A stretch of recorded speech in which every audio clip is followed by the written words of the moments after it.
तो गाइस तुम इस फोटो को देखो, ये है पृथ्वी शॉ। इन्हें लिटरली भाई फ्यूचर सचिन तेंदुलकर और फ्यूचर विराट कोहली का टैग दिया गया था। पर अब तुम देख सकते हो इनका हाल कैसा हो गया। इनकी पूरी हेयर लाइन रिसीड हो गई है, इनके शरीर में इतना बॉडी फैट हो गया और ये बहुत ही गंदा एज कर गए। ये सबसे वर्स्ट सिचुएशन है ग्लो डाउन की। तुम्हें पता होगा कि इंडिया में क्रिकेटर बनना आसान नहीं है भाई। अगर तुम्हें डिस्ट्रिक्ट लेवल पे भी क्रिकेट में खेलना है तो भाई इतना मुश्किल होता है, इतना मुश्किल। तुम्हें डेली घंटों तक मेहनत करनी पड़ती है, तुम्हें स्किल्स सीखनी पड़ती है, तो तुम्हें अच्छा क्रिकेट क्लब ज्वाइन करना पड़ता है, तुम्हें अपने इतने पैसे खर्च करने पड़ते हैं और तब जाके कोई बंदा क्रिकेटर बनता है। और क्रिकेटर बनने के बाद इतना गंदा डाउनफॉल, मतलब ये तो सबसे वर्स्ट डाउनफॉल मैं कहूंगा। तो गाइस अब तुम्हें समझना होगा कि ये 5 गलतियां जो पृथ्वी शॉ ने की जिस वजह से वो इतना गंदा एज किया और तुम्हें बिल्कुल अवॉइड करनी चाहिए।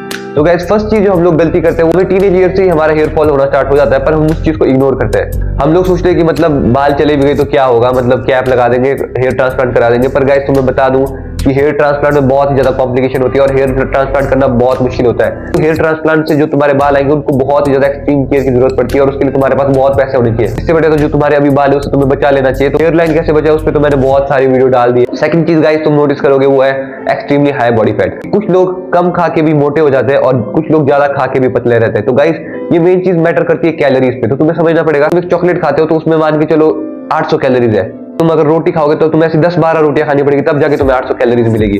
तो बस एक छोटा सा चॉकलेट वो तुम्हें 10-12 रोटियों जितनी कैलोरीज दे रहा है, तो वो हम लोग नहीं समझ पाते। हमें मतलब लगता है कि हमने कम खाया है। मैं तुम्हें एग्जांपल देता हूँ, मेरा एक दोस्त था, वो मतलब जिम में जाता था और जिम से जाने के बाद उसी चॉकलेट शेक पीता था, हैवी चॉकलेट शेक। वो डेली ऐसा करता गया, उसका वेट बिल्कुल भी लॉस नहीं हुआ। तो गाइस बाद में उसने जब रिसर्च की तो उसे पता चला कि उस चॉकलेट शेक जो वो पीता था उसमें 1500 कैलोरीज थी। लिटरली गाइस सुबह उठते ही वो 1500 कैलोरीज ले लेता था।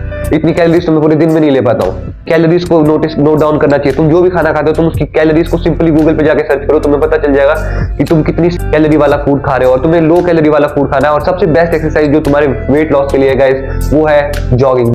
पिछले लाखों सालों से कभी भी ह्यूमन, एक इंसान होमोसेपियन फैट होने के लिए बना ही नहीं था भाई। तुम अगर आज से 100 साल पुरानी फोटो ला लोगे तो उसमें कोई भी तुम्हें फैट नहीं मिलेगा। ह्यूमन हमेशा से स्ट्रगल करता हुआ है। अगर तुम्हारे दादा तुम्हारे परदादा थे तो वो कॉन्स्टेंटली खाने की तलाश में और शेल्टर की तलाश में पूरे टाइम मेहनत करते थे और ह्यूमन मतलब मेहनत करने के लिए ज्यादा बने, इस वजह से हमें कभी फैट हो ही नहीं सकता था।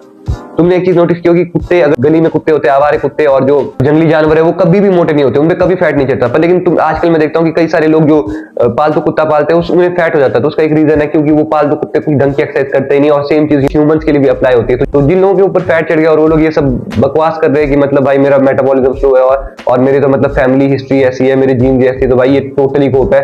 ये बस तुम एक लेजी हो रहे हो और तुम एक मतलब एक्सक्यूज दे रहे हो। मैं तुम्हें अपना एक एग्जांपल देता हूँ। मैं बहुत स्किनी रहा हूँ बचपन से। तुम ये फोटो देख लो, मेरे पास टाइम था कि मतलब मैं अपनी डाइट इंप्रूव करूं और मैं बल्किंग अच्छे से करूं, पर मैंने नहीं की, मैं बस कोप करता रहा। तो अगर तुम भी ऐसे कोप वाले सेशन में तो गाइस इससे निकल जाओ। कोप करके कोई फायदा नहीं है क्योंकि लिटरली किसी को तुमसे फर्क नहीं पड़ता। अगर तुम इंप्रूव करोगे तो अपने लिए करोगे। और गाइस थर्ड चीज जो तुम्हें सिंपली करनी है वो है adding sunscreen to your skin care routine.